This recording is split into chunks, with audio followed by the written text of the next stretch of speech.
Okay, let's unpack this. We've all have that fleeting thought, haven't we? That little voice whispering, what if there was an ultimate life hack? Mm-hmm. What if I could ditch the gym membership and still get a decent workout? Yeah. Just by doing something. Yeah. Something a lot more enjoyable. Yeah, I think everyone's wondered that at some point. Exactly. So today, we're diving deep into that very intriguing question. Can great sex actually replace your gym membership? It's a curiosity many of us share, especially, when those gym fees hit the bank account. Right. Our mission in this deep dive is to explore this fascinating intersection of exercise science and sexual health. We want to ground our discussion in real, evidence-based insights, drawing from the kind of expert analysis you'd maybe hear on a fitness and health reality check podcast. It's definitely a popular topic and frankly quite fascinating. It sparks a lot of speculation.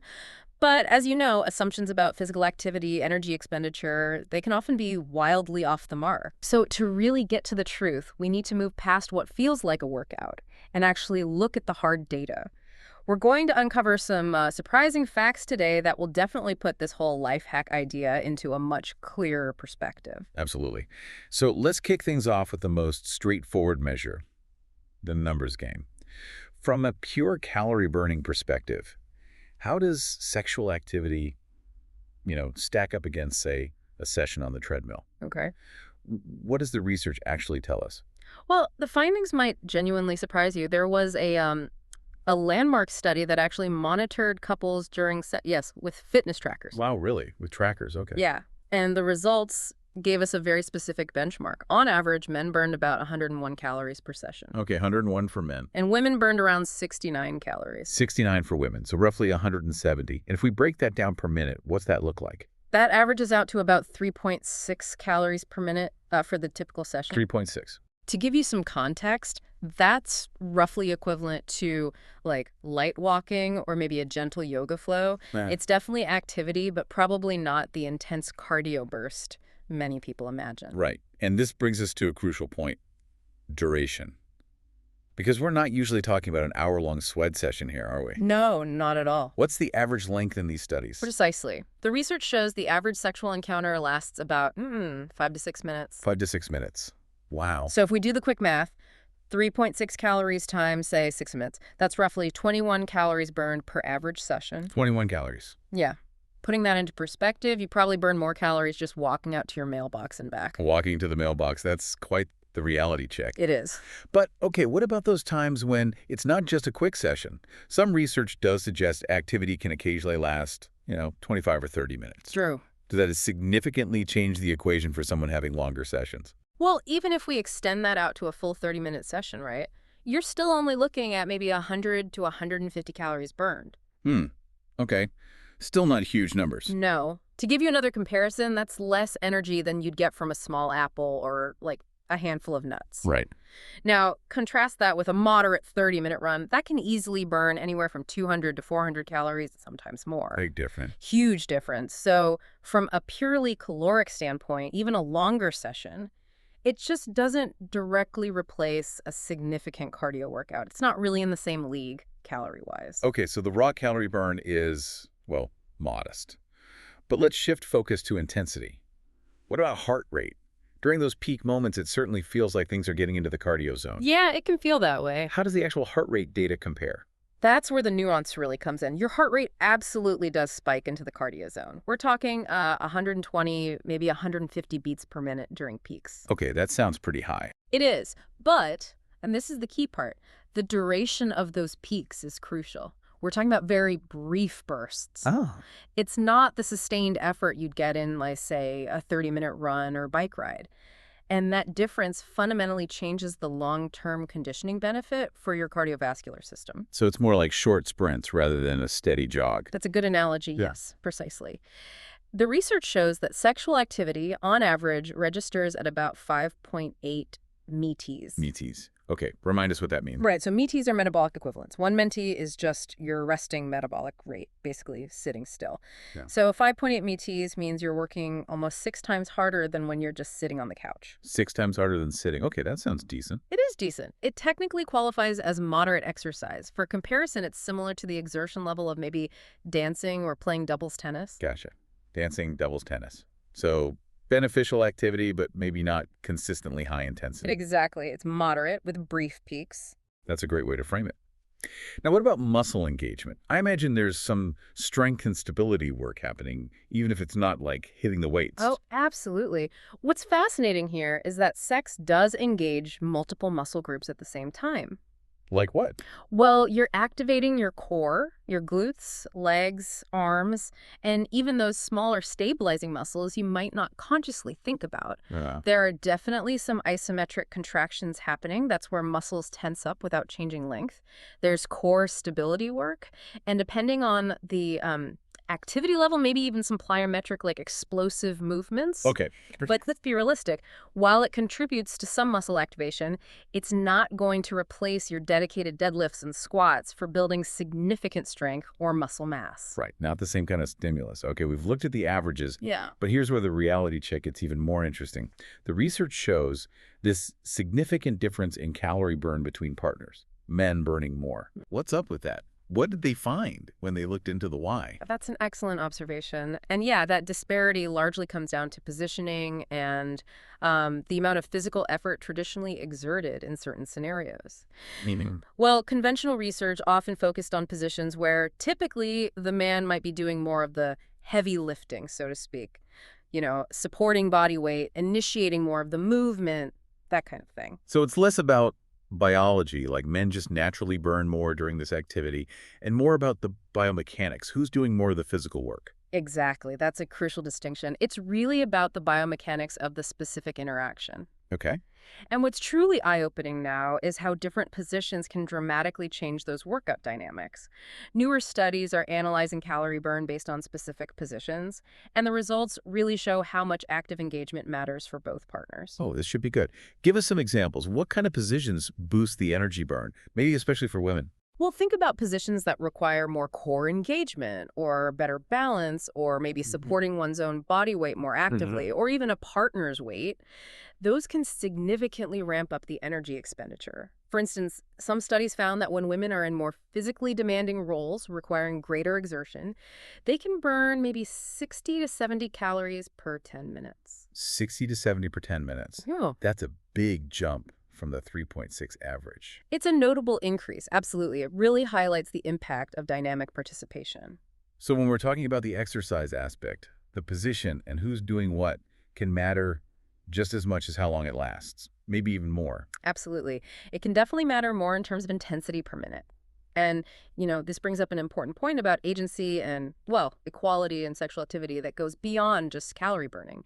It hints at how shared physical effort can lead to shared benefits, physically and emotionally. That's a really interesting angle. Okay, so the raw numbers tell one story about physical exertion, but the benefits, they surely go beyond just calories and muscles, right? Yeah. What are some of the broader health impacts? Oh, definitely. The cardiovascular benefits, for example, are actually quite significant. Really? How so? Well, regular sexual activity has been linked to improved heart health overall, better circulation, and even lower blood pressure in some studies. Okay. There's actually a recent 2024 study suggesting that sexual activity, maybe 1 to 2 times a week, is associated with a reduced risk of heart disease. Wow, 1 or 2 times a week linked to lower heart disease risk. That's powerful. What's the mechanism there? How does it help the heart?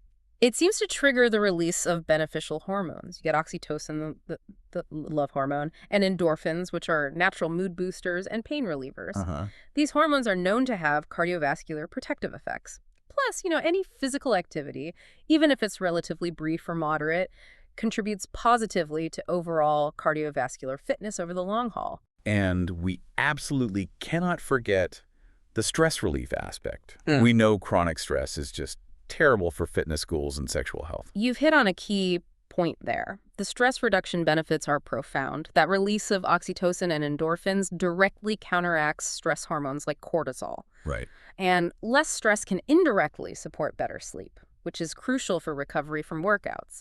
It can improve your mood, maybe even boost your workout performance itself. It creates this really positive feedback loop for overall well-being. Okay, so let's get right to it. The elephant in the room. If someone was, hypothetically, having sex every single day, could they just skip the gym entirely, lay it on a stock? What's the final verdict from the science? Slight chuckle. Okay, the direct question deserves a direct answer. The definitive answer is no. No. Okay, why not? But it's crucial to understand why not. As we've discussed, sex primarily provides some cardiovascular exercise, but it's typically low to moderate intensity, right? And often pretty short in duration. You're missing several really critical components that you only get from a dedicated, structured fitness routine. And what are those key missing pieces that sex just doesn't deliver? Well, first and foremost, progressive overload for strength building. That's the principle of gradually increasing the stress on your muscles so they adapt and get stronger. Sex doesn't provide that consistent, measurable increase in resistance. Makes sense. You need to lift heavier or do more reps. Exactly. You're also missing sustained cardiovascular work for building true endurance. You need those longer periods at a certain heart rate. And you're generally not getting dedicated flexibility training for range of motion or targeted muscle development to address specific weaknesses or build balanced strength. That totally makes sense from a training perspective. You need progressive overload to improve, period. And let's face it, there's a practical limitation too, isn't there? If your only workout depends on having a willing partner. Right. What happens when they're traveling or sick or maybe just not in the mood? Precisely.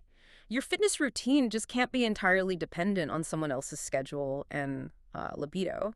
And even if you are having daily, extended sessions, the intensity patterns, the type of muscle stimulus, it's just different from what we know truly optimizes fitness adaptations for strength, endurance, and overall health. It's a wonderful activity, yes, but it's not a gym replacement. Okay, that really clarifies it. Sex is great, but it's not your workout plan. But here's a powerful shift in perspective, maybe the real story. If sex isn't a replacement, what's the true relationship? Could regular exercise actually improve your sex life? A little plot twist. Now this is where the research gets really exciting. Yeah. Yes, absolutely. There is substantial evidence, really strong evidence, that regular exercise significantly improves sexual function for both men and women. Okay, tell us more.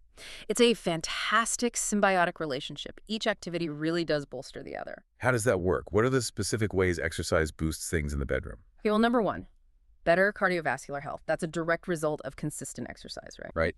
Better heart, better lungs. Which means improved blood flow throughout your entire body. And robust blood flow is absolutely crucial for optimal sexual response, for arousal, for function in both men and women. Makes sense. Blood flow is key.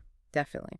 Beyond that, strength training, particularly exercises that target your core muscles and, importantly, your pelvic floor muscles, that can directly enhance sexual function, control, and even satisfaction. And I've got to imagine the mental side is huge too. Feeling fit, feeling strong, having more energy. That must translate to confidence, right? Oh, undeniably. Studies consistently show that people who exercise regularly report better body image, they report increased sexual desire or libido, and significantly improved sexual performance and satisfaction. There's even good evidence that specific types of exercise can help manage or prevent conditions like erectile dysfunction in men. And let's not forget, the stress and anxiety reduction from exercise, those are major libido killers. So the real headline isn't sex replaces the gym. It's more like the gym supercharges your sex life. That's a much more accurate and honestly more empowering way to frame it. Yeah. They're truly complementary, not competing activities. Each one supports and can elevate the other, leading to this holistic improvement in your overall well-being and vitality. Love that. Okay, so for someone listening right now who's thinking, all right, I want to optimize both my fitness and my sex life, what's your practical game plan? Where should they focus? Okay, foundation first. You absolutely need a regular, consistent exercise routine. That means incorporating cardio for heart health and endurance, strength training for muscle and metabolism, and flexibility work for mobility and injury prevention. That's the base. The trifecta. Cardio, strength, flexibility. Exactly. And beyond the workouts themselves, don't neglect holistic health. Managing stress, maybe through meditation, yoga, or just downtime. Getting enough quality sleep. And, of course, good nutrition. These are all critical pillars. That's great foundational advice. Now, thinking specifically about training types, what about something like HIIT, high-intensity interval training? That seems like it could be beneficial for both. It's great for cardiovascular efficiency, and some research suggests it can boost testosterone naturally. Oh, absolutely. HIIT is a fantastic tool for its efficiency and those cardiovascular and potential hormonal benefits.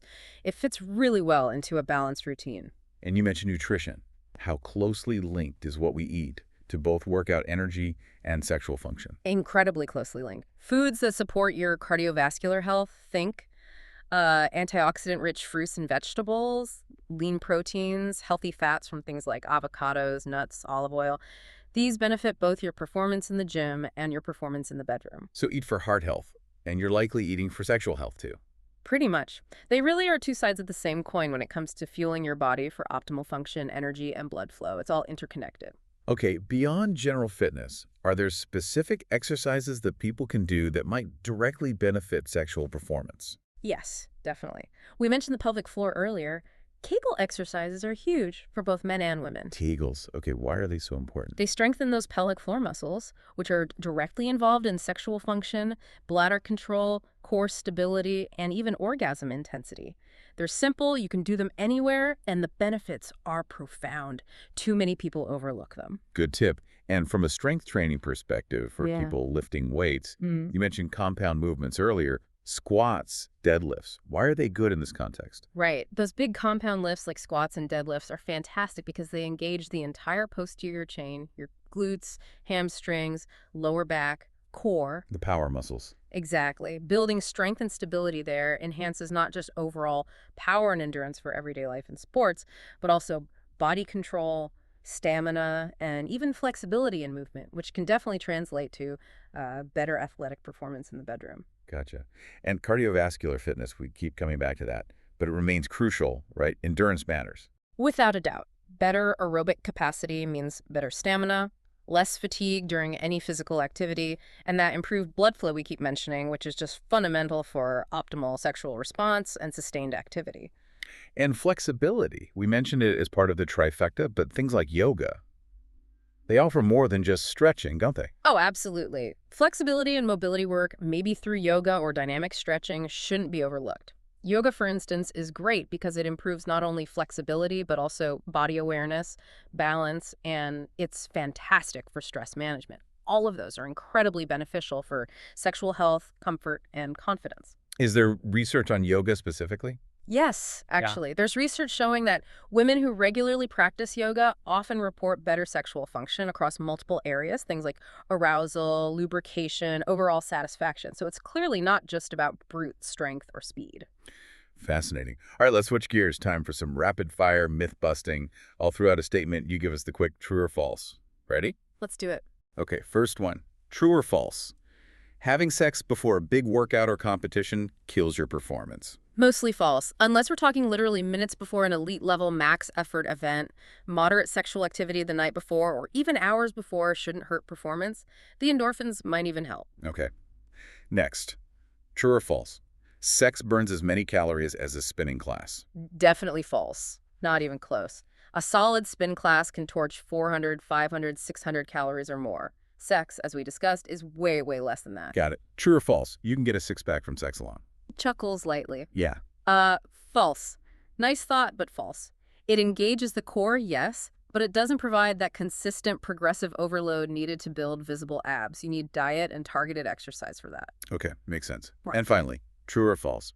Regular exercise improves sexual satisfaction. True. Absolutely true. This one is strongly supported by a large body of research. Better fitness, better blood flow, less stress, more confidence. It all adds up to improved sexual function and satisfaction. That's a great summary of the facts versus fiction. Now let's just broaden the scope for a moment. What about different groups of people? Does this advice change much for, say, older adults or people with specific health conditions? That's a really important question. For older adults, the connection between exercise and sexual health actually becomes even more critical in many ways. Oh, how so? Well, regular physical activity is key to maintaining cardiovascular health, flexibility, balance, and mobility, all things that directly support continued sexual function and intimacy as we age.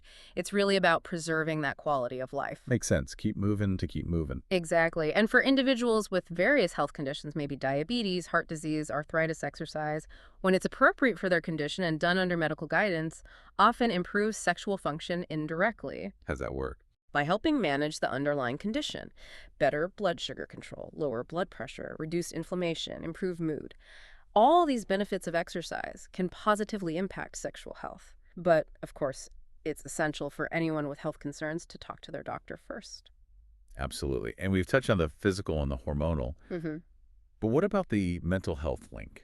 How do exercise and sex play together there? It's a powerful synergy. Both consistent exercise and healthy sexual activity are fantastic for mental well-being. They're both proven mood boosters, they both significantly reduce anxiety and stress, and they both improve self-esteem and body image. So they share a lot of the same psychological benefits. They really do. Stress relief, the release of those feel-good endorphins, improves sleep quality when managed well. It's a potent combination for supporting holistic mental health and resilience. So, just to kind of wrap up the core message we've unpacked today, the evidence is really quite clear. While sexual activity definitely provides some cardiovascular benefits, burns a few calories, and can absolutely be part of an active, healthy lifestyle, it simply cannot replace a comprehensive fitness routine. The calorie burn is generally modest, the duration is typically short, and it just doesn't hit all those essential components of fitness, progressive strength, sustained endurance, targeted flexibility. That's the vital takeaway. Yeah. But as you said, here's the beautiful thing, the liberating part. You don't actually have to choose. Exactly. In fact, the research strongly shows that regular exercise enhances your sexual health, potentially making it more frequent, more fulfilling. And in turn, an active, positive sex life contributes to your overall wellness, stress reduction, mood boost, connection. They're partners, not Mhm. competitors in your quest for a healthy, vibrant life. Partners, not competitors. I like that. Think of sex as this delightful health-boosting bonus that complements your fitness efforts rather than a substitute for them. It enriches life in ways that are distinct from, but supported by, physical exercise. And, maybe a little dose of reality. Mm-hmm.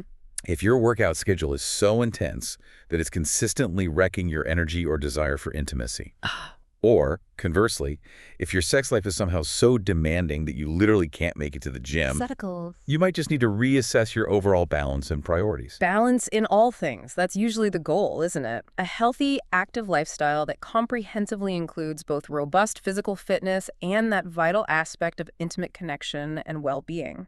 So what does this all mean for you listening right now? Perhaps the most impactful workout isn't just about sets and reps, but about strengthening both your body and your relationships, enhancing every single aspect of your well-being. How will you integrate these insights into your active life?